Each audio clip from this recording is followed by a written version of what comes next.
เจ้าพ่อสวัสดีค่ะครับพ่อน้อยเอาเขาจักหน้อยหมู่บ้านนี่สีน้อยบนรางสีน้อยบนล่างทั้งหมดเนาะครับถือว่าปังเนาะสีน้อยบนล่างทั้งหมดนะคะท่านผู้ชมค่ะตัวเลขแนวทางนะคะสำหรับมื้อนี้จะเป็นชุดเต็มของเล่าพัฒนาพร้อม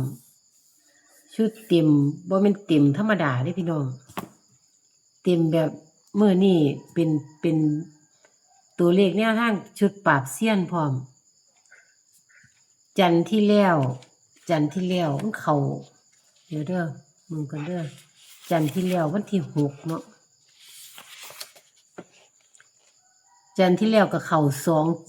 27แม่นบ่พอจันทร์ที่แล้วเข้า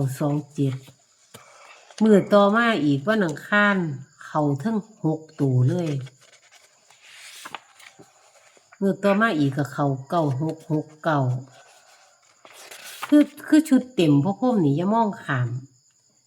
เรียกหลายก็จริงแต่ว่าเฮาเอาเป็นตารางเปรียบเทียบเป็นตารางเทียบว่าตัวเลขแนวทางทานี่อยู่นี่ให้พิจารณาเป็นกรณีพิเศษบ่ได้แนะนำว่าซื้อเบิดเด้ออิหยังสินะผู้เพิ่นงบหน่อยเพิ่นก็ว่ามันหลายโพดจินะบ่ได้ว่าให้ซื้อเบิดให้เป็นตารางเปรียบเทียบเพราะว่า95%ตัวเลขแนวทางอยู่นี่มันเข้าดูพี่น้องก็สิบอกว่าจังซี่เนาะอันนี้เว้าสู่ฟังเป็นข้อมูลการตัดสินใจเบื้องต้นให้พ่อแม่พี่น้องเฮาได้เมืองตารางนี้เอาพ่อเลขหลักมื้อนี้ตัวใดพ่อ6 7 8 9 5 6 7 8 9ตัวประกบ0 1 2 3 4จับคู่บนล่าง50 51 52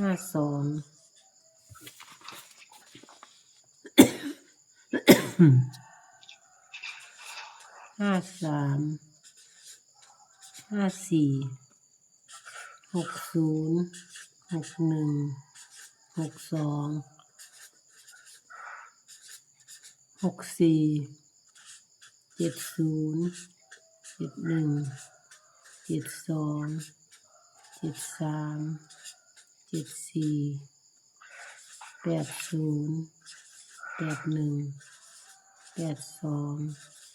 83 84 90 91 92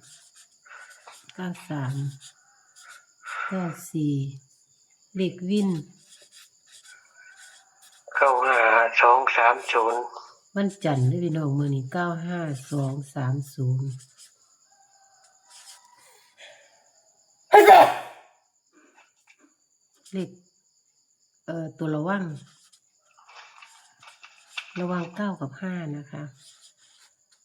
ระวัง9กับ5เด้อพี่น้องเด้อเอาจานตะเซาแท้ขออนุญาตทบทวนตัวเลขเนาะค่ะเนาะ ขออนุญาตทบทวนตัวเลขนะคะตัวเลขแนวทางครั้งนี้จะเป็นชุดเต็มของเล่าพัฒนาหรือว่าชุดเต็มของทุกหุ้นทุกหวยใส่ได้แตตี5เครื่องจนฮอด6 ทุ่มของมื้อนี้นะคะตัวเลขแนวทางสำหรับมื้อนี้นะคะเลขหลัก5 6 7 8 9ตัวประกบ0 1 2 3 4จับคู่บนล่าง50 51 52 53 54 60 61 62 63 64 70 71 72 73 74 80 81 82 83 84 90 91 92 93 94เลขวิน95230ตัวระวังคือ9กับ5นะคะระหว่าง9กับ5ส่วนข้างนี้จะเป็นชุดตัดนะคะชุดตัดเล่าพัฒนาสำหรับมือนี้นะคะพอบอกว่าวิ่งรูดที่9กับ5ชุดจับคู่มีหลัก4หลัก5หลัก6มี49 40 41 42 43 เล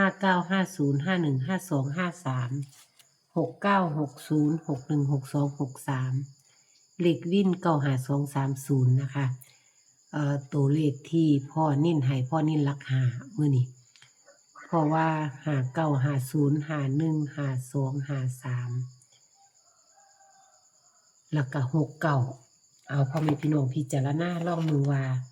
ตัวเลขแนวทางสิเป็นไปตามที่พ่อแม่พี่น้องเขาคาดหวังบ่คือกันก็ของพ่อพ่มบ่นะคะถ้าสมมติว่าคือถ้ามักถ้าใช่ถ้าชอบจัดไปเลยพี่น้องชุดนี้บ่เฮ็ดให้พี่น้องเขาผิดหวังเนาะค่ะเนาะเพราะว่าตัวเลขแนวทางของพ่อพ่มก็คัดกรองพอสมควรนี่พี่น้องคัดกรองพอสมควรตัวเลขแนวทางตอนนี้ที่แอดเห็นอยู่นี่ที่ชนกันก็มี5005แล้วก็5335เด้อเอาไว้ฟังเบื้องต้นมักก็เอานำบ่มักก็บ่เป็นหยังเนาะค่ะเนาะเอาอันนี้คือ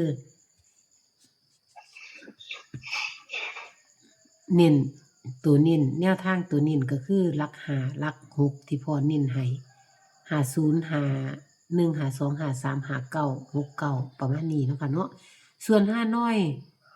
นี่เข้าดีพี่น้องสิเอาไปเลือกเอาหรือสิไปเทียบกับสำนักอื่นกับอาจารย์อื่นก็ได้นะคะเพราะว่าตัวเลขแนวทางกับเขาดีเมื่อวานนี่เขา4น้อยบนล่างทั้งหมดก็ถือว่าโอเคถือว่าไปได้บ่มีปัญหาเล่าสตาร์ที่ออกก่อนเล่าพัฒนากับเขานะคะเพราะฉะนั้นพี่น้องแนวตัวเลขแนวทางชุดนี้จะบ่เฮ็ดให้พ่อแม่พี่น้องเฮาผิดหวังผู้ใดมักฝึกสมองประลองปัญญานำชุดนี้ไปเป็นตารางเทียบได้เนาะค่ะเนาะเป็นตารางเทียบที่เป็นเลขประจำวันก็ว่าจังซั่นได้เพราะว่าใส่ได้เบิดมือใส่ได้ทุกหุ้นทุกหวยเนาะพ่อเนาะจ้ะเอาสำหรับคลิปนี้ก็ขอกราบขอบพระคุณพ่อหลายๆที่ให้ตัวเลขแนวทางมาเทิงน้อยเทิงลาวเนาะพ่อเนาะขอให้ตัวเลขแนวทางเขาบนเขาล่างน้อยกับเขาเทิงหาน้อยเลยหาน้อย6น้อยแล้วก็ลาวพัฒนาขอให้เป็นชุด6ตัวเลยก็ได้แอดก็บอกซื่อๆล่ะปกติแล้วก็เขา4ตัว6ตัวอยู่แล้วนะคะ2ตัวนี้มาตลอดนะคะ2ตัวบ่บนกับล่างนะคะเอาพี่น้องจัดไปโดยเฉพาะพี่น้องทั้ง101กาฬสินธุ์อุบลยโสชุดนี้เขาล่างเขาเจ้าดีเนาะพ่อเนาะครับเพราะฉะนั้นอย่าป๋าเด้อพี่น้องเด้อพี่น้องทั้งนั้นอย่าป๋าเอาเจอกันใหม่คลิปหน้าเนาะพ่อเนาะขอบพระคุณมากค่ะสวัสดีค่ะครับ